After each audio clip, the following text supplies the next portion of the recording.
د ننګرهار د رسنیو ګرانو کتونکو سلامونه مې ومنئ. زه حبیبي یم. په دغه خپرونه کې تاسو ته د عرفان د سیخ جوړولو د کارخانې په اړه معلومات درکوم.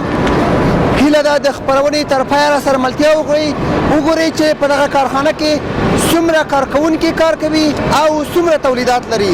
له ما سره پاتې شئ.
څرنګه چې تاسو ته پته ده په اول کې سکرپ راځي چې موږ هلته بله کارخانه لرو. هلته دغه سکرپ راځي او هغه په بټیو کې چې داشونو په شکل جوړ شوي دي هلته دا ویلې کېږي. بعد د ویلې کېدو نه خپل قالبونه لري. په دغه قالبونو کې دا ځای په ځای کېږي او هغه قالبونه چې کم وخت ډک شي بیا بعد د هغې نه راویستل کېږي. هغه اوسپنه دلته راځي چې تاسو مخکې په تصویرونو کې لیدلي دي.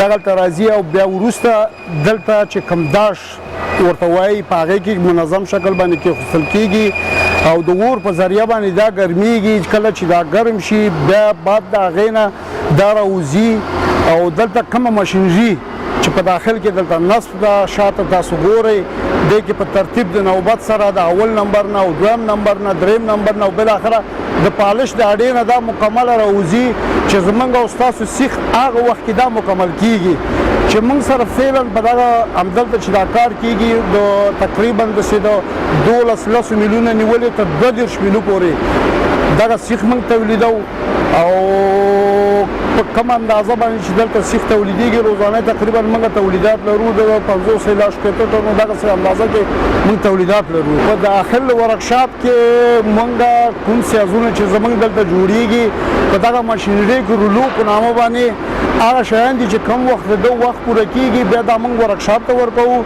ورکشاپ کې د ډیزاین جوړېږي. مثلا موږ تاسو 12 ملي سایز جوړو 14 جوړو 14 22 دغه سایزونه په داخل د ورکشاپ کې عمل ته ډیزاین کېږي. بعد د تکمیل له مراحلو نه بېرته دوباره ماشینري ته معرفي کېږي.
زه عبدالخالق د لعلپورې ولسوالۍ د ننګرهار ولایت اوسېدونکی یم.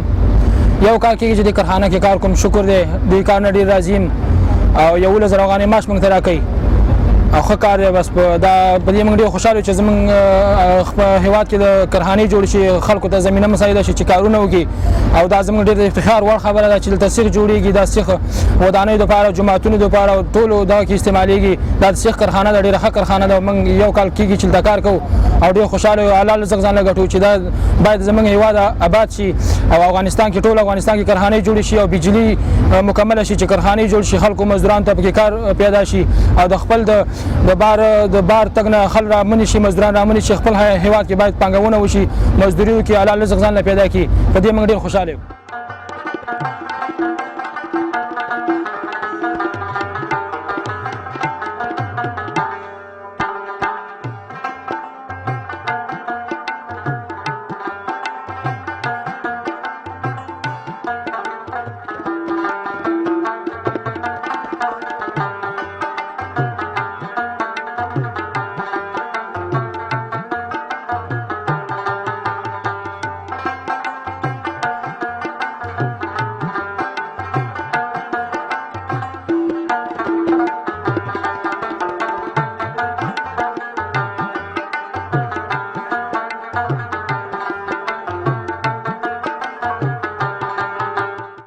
نوم مې حزب الله مامون دی د کونړ ولایت د مرورې ولسوالۍ اوسېدونکی یم. دا کار خو موږ تقریبا د 9 نه په ګوجرواله کې په پاکستان کې دا کار کوو او اوس چې په افغانستان کې صلح راغلی او دلته فابریکې جوړې شوي اوس دلته راغلي یو دلته کار کوو او تقریبا اوس موږ سره ټول خپل افغانان کاریګر دي په دې برخه کې موږ ټول افغانان روزلي دي او موږ سره کار کوي چې دا فابریکې دلته جوړې شوي. موږ ډېر زیات خوشحاله یو چې موږ د پردیو هېوادونو د مزدوریانو نه او د دې بوج نه خلاص شوي وو بس ډېر زیات راضي یو.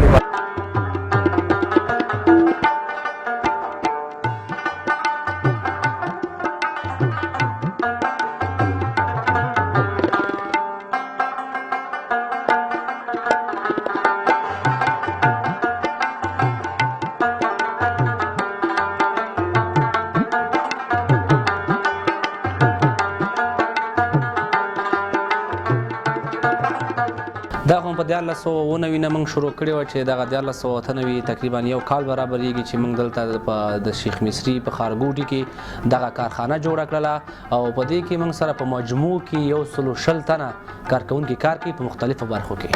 موږ خو دغه په نړیوال سټنډرډ باندې دا برابر دلته موږ خپله لیبارټري لرو. د هغې لیبارټري نه وروسته باندې دا چک کېږي د هغې نه وروسته مشتریان دا ګوري نو موږ ښه په نړیوال سټنډرډ باندې دغه خپل سیخي ګول جوړول هغې نه بعد موږ بازار ته وړاندې کوو. موږ خو د 10 میلیونه نیولې تر 32 میلیون پورې دلته سیخي ګول جوړو او دلته موږ د 80 ټن نه نیولې تر 90 ټنو پورې موږ خپل تولید لرو چې برق وینو موږ نور تولید هم کولی شو چې دغه 90 نه تر 160 ټنو پورې هم لاړ شي کله چې برق عمومیاتو کې وي او برق نه ځي. لومړی خوشحاله یو له دولت نه دغسې زمینه سازي شوې ده. دلته برق نسبتا شته دی خو هغومره برق نشته چې تر څو پورې دغه کارخانې ورته سخت زیات ضرورت لري. که چېرته برق نور هم دغه کارخانو ته زیات شي نو خلک به دلته د شپې او د ورځې کار وکړي چې دغه د 90 نه تر 120 تر 130 تر 140 ټنو پورې به دلته خلک کار سیخ وباسي او دلته به د خلکو هغه کارکوونکي چې کوم دي دلته که موږ 120 تنه کارکوونکي دلته کار کوي نو دغه نور بیکاره خلک هم کولی شي چې دغه کارخانو ته لاړ شي. دغه خلکو تعداد به هم نور زیات شي چې د دې سره به د خلکو تعداد تر 200 پورې ورسېږي چې په هره کارخانه کې به په مختلفو برخو کې خلک په کار باندې وګمانه شي. یوازې ختیځ نه بلکې د افغانستان مختلفو ولایتونو ته چې دلته خوست پکتیا ننګرهار کونړ لغمان همدغسې نورو ولایتونو ته زموږ سیخه د دغه شیخ مصري ښارګوټي نه ځي او هغلته دوی ته استفاده کوي. دلته د سړک خاموالی دی دلته باید سړک پوخ شي دلته باید بیارغونې پروژې ورکړل شي تر څو پورې خلک په سهولیت باندې راشي او دغلته سیخي ګول واخلي یا دغه نور مختلفو کارخانو ته لاړ شي. دویمه غوښتنه مې د هم د ولایت مقام نه ده چې دغلته دغه برېښنا ډیره کمه ده. که چېرته دغه برېښنا زیاته شي نو دلته به د کارخانیو خلکو کار هم وشي او نورو خلکو ته به د کار زمینه هم پکې برابره شي.